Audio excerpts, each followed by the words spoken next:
A raíz de las preguntas que me habéis realizado durante estos días, vamos a comenzar esta clase recordando algunos conceptos fundamentales. En primer lugar, vamos a hablar de a qué nos referimos cuando hablamos de formas en música y de cuáles son los principales recursos que tenemos para construir esas formas. Después repasaremos brevemente el contenido de la suite.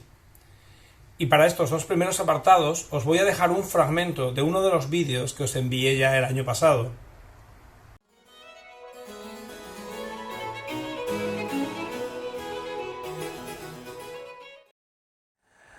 Hola a todos. Las formas, ¿qué es? Son los modos en los que se estructura una pieza. Bien, el trabajo formal es un elemento muy importante dentro de la música. La música es un arte muy especial y que en algunos aspectos no se conecta en nada con el resto de las artes. Si pensáis en un cuadro, el cuadro cuando lo ves en su integridad, lo ves completo. Si quieres fijarte en un detalle, quieres mirar en ese color, quieres mirar en esa esquina, quieres mirar esa cara, puedes centrarte en ese detalle y después volver al cuadro completo, de tal modo que nunca pierdes la idea general de lo que es el cuadro. Si yo quiero mirar las meninas, puedo mirar la cara concreta de uno de los personajes, puedo mirar al perro, pero nunca pierdo la idea general de cómo son las meninas, de cómo están estructuradas, de qué es lo que hay en el fondo, de cuál es el equilibrio de colores. Sin embargo, eso en la música no se puede hacer. La música empieza a sonar y una vez que suena una nota desaparece y no vuelve a sonar. Es decir, la idea general de ese cuadro musical solo la podemos tener si vamos memorizando lo que va sonando. Y eso evidentemente es muy difícil. ¿Qué es lo que hemos hecho para facilitar ese proceso y para que cuando escuchemos una obra tengamos esa sensación global de que estamos escuchando una obra? Pues hemos utilizado una serie de técnicas. La más sencilla, la repetición.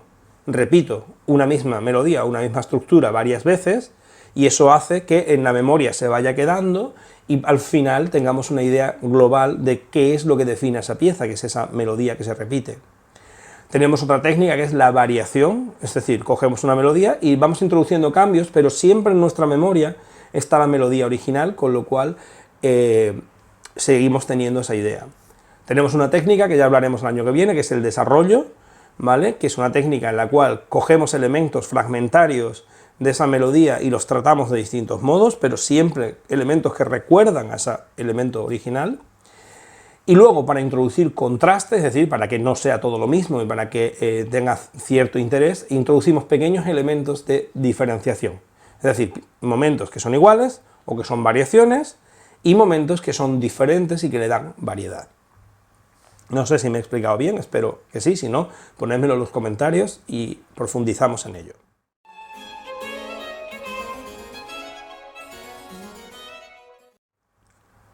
¿Cuáles son las grandes formas del barroco? Pues esas son las grandes formas con las que tenemos que trabajar y que tenemos que ser capaces de distinguir auditivamente, ¿vale? La primera gran forma del barroco es la que se corresponde con la suite, a la que llamamos forma suite, y es una forma binaria, ¿vale? Es decir, una forma en la que hay dos elementos diferentes, A y B, que evidentemente repetimos para que nos quede claro en esa memoria que tenemos que tener, ¿vale? Como siempre ocurre en el barroco, recordadlo, nunca se repetirá igual. La segunda vez se introducirán siempre ornamentaciones y cambios por parte de los intérpretes.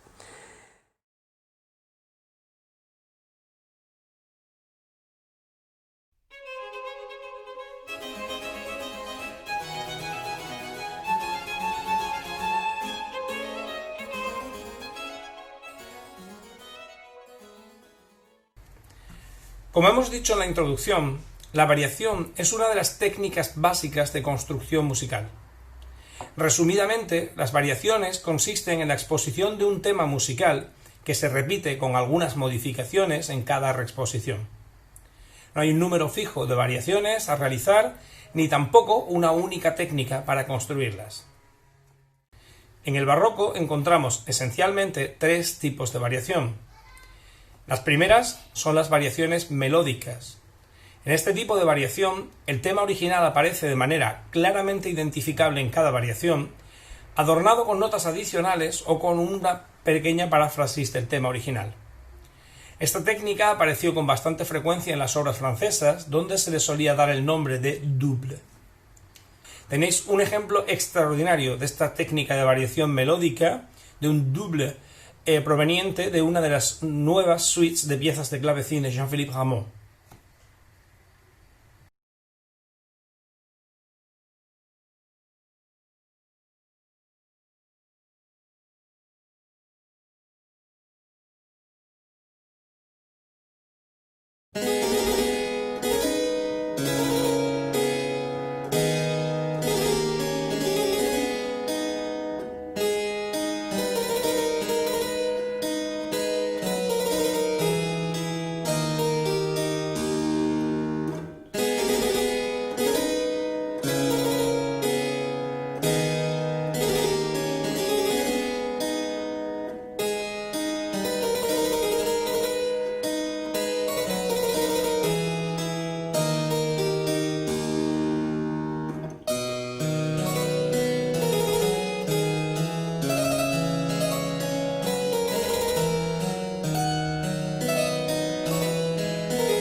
El segundo gran tipo de variaciones que encontramos en el barroco son las variaciones sobre un bajo recurrente.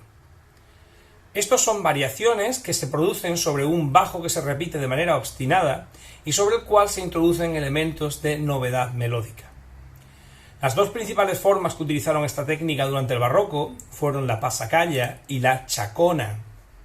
En ambos casos hablamos de danzas provenientes del ámbito hispánico, Si bien a medida que fue avanzando el barroco perdieron su carácter bailable y se convirtieron en formas independientes y con un carácter más abstracto.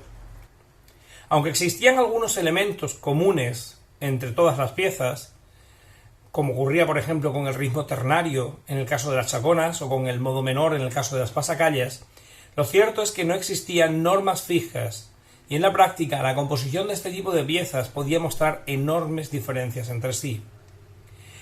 A la hora de entender la técnica compositiva, ningún ejemplo ilustra mejor las posibilidades de esta forma que la obra que vamos a escuchar a continuación, la extraordinaria Pasacaglia en do menor de Johann Sebastian Bach para órgano. El bajo ostinato aparece en solitario al comienzo y sobre este se realiza una larga serie de variaciones de extraordinaria factura contrapuntística. La escuchamos a continuación.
Finalmente, y muy conectado con el tipo anterior, encontramos las variaciones realizadas sobre una armonía recurrente. En este caso, lo que se mantiene invariable es una progresión armónica determinada sobre la cual se realizan las variaciones. En la práctica, esta técnica era muy similar a la anterior y, de hecho, era habitual que se utilizaran indistintamente. La forma más común que respondía a este patrón era, una vez más, una forma de danza de origen hispano, la folía, la cual se caracterizaba por mantener invariablemente un patrón armónico muy conocido que podéis ver en pantalla.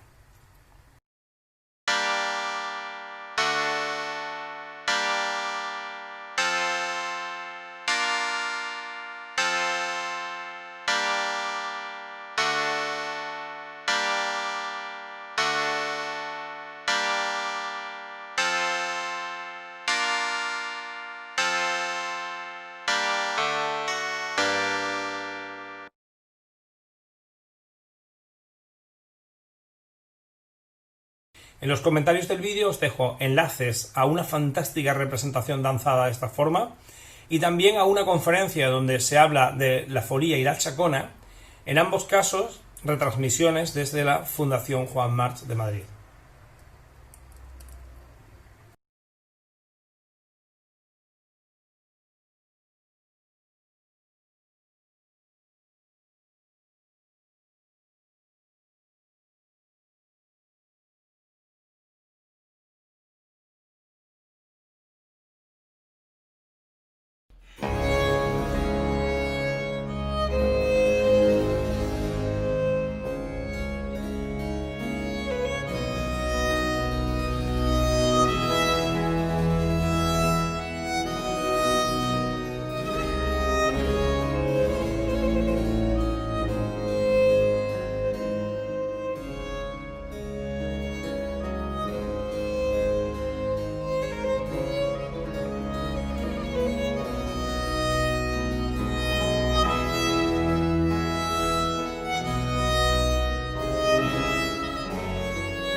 Una vez analizadas las formas de variación, el siguiente gran tipo formal que vamos a ver en el barroco es el de las formas libres. Como su propio nombre indica, una forma libre se caracteriza por no seguir un patrón de repeticiones o variaciones preestablecido, sino que busca la coherencia interna a través de la utilización de diversos recursos compositivos. Las formas libres están presentes en muchos géneros instrumentales del barroco, comenzando por la suite, y, como ya veremos, también están muy presentes en la sonata. En la clase de hoy nos vamos a centrar en dos tipos de formas libres que pueden aparecer tanto como piezas independientes o de una manera más común agrupadas con otro tipo de movimientos. Estas dos formas son el preludio y la toccata. La toccata era una pieza de estilo y forma libres, generalmente escrita para teclado, cuyo principal objetivo era el lucimiento de las destrezas del ejecutante. El primer gran maestro del género fue el italiano Girolamo Frescobaldi, quien dio buena prueba en sus composiciones de virtuosismo y de técnicas muy avanzadas de interpretación. Su música se caracterizó además por el uso de un cromatismo muy avanzado, como se puede ver en la siguiente toccata proveniente de su magna obra Fiori Musicali de 1635.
La toccata fue posteriormente cultivada por muchos compositores en Italia, con Alessandro Scarlatti a la cabeza, y también en el área germanoparlante, donde encontramos extraordinarios ejemplos de compositores como Johann Pachelbel, Dietrich Buxtehude y, por supuesto, Johann Sebastian Bach.